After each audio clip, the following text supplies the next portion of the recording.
ओ सुना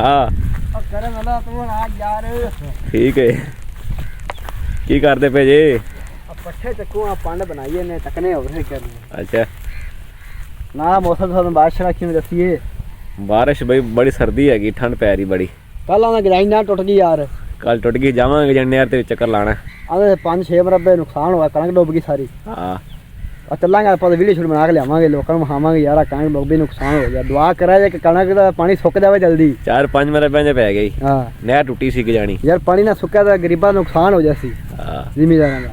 हां और पट्ठे छठे वड़ लई पट्ठे वड़ ले बस चक्कू हन अच्छा अगे एक मिनट हटे हन दूई चक्कू आ डॉक्टर फिरदा चेक करदा पट्ठियां नु। हां डॉक्टर ए गंदला खंदा ही। अच्छा हां सही है पानी दी वारी भी ते अपनी लगदी पी सी पार ले कादे वाले ओ पानी छड़ के आए हुन जाना जेड़ा मारना व्लॉग नहीं बनाया 2-3 दिन हो गए मैं व्लॉग बना लिए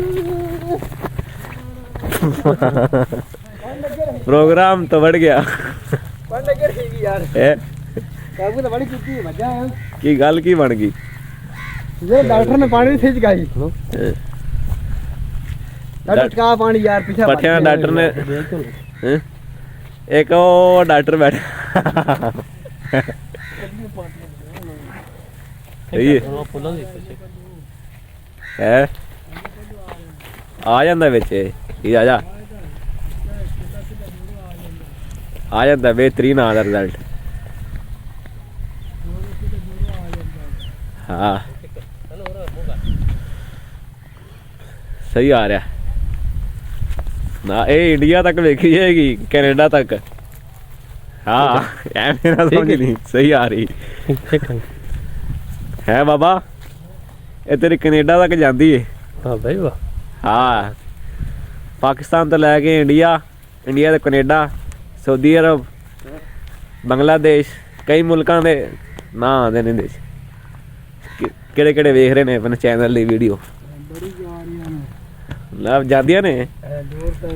हाँ आ जी बाबा जी बैठे ने साडे बड़ी गल है जी शेर सुना बाबा यार उस्ताद ड्राइवर ने ना। हाँ ड्राइवर जी ने साडे 85 चलाते ने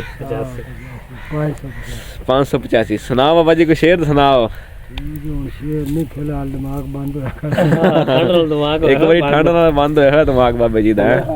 हाँ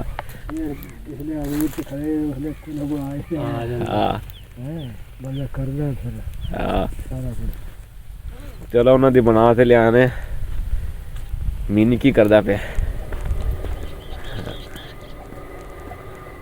ये आया मैं हुणे आया 1 मिनट से आया। हाँ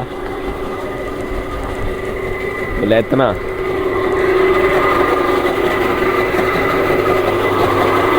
हाँ जी पट्ठे किधर दे पे आओ।